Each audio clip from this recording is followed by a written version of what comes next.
Luto na ang ating banana, mga kawangis. Ayan o, ayan, luto na siya. Sinain ko lang yung 8 piraso, tapos yung 10 piraso, ititira ko yon para sa ibang luto naman, di ba? Aw! Manrat! Diyos ko, ilang taon din ako hindi nakakain ng banana, mga kawangis. Grabe. Ito yung aking agahan ngayon. Hindi talaga ako kumain ng kanin kasi ito talaga yung gusto kong kainin ngayon.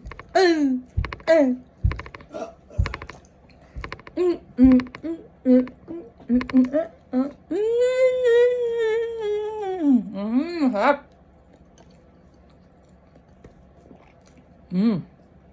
Apa?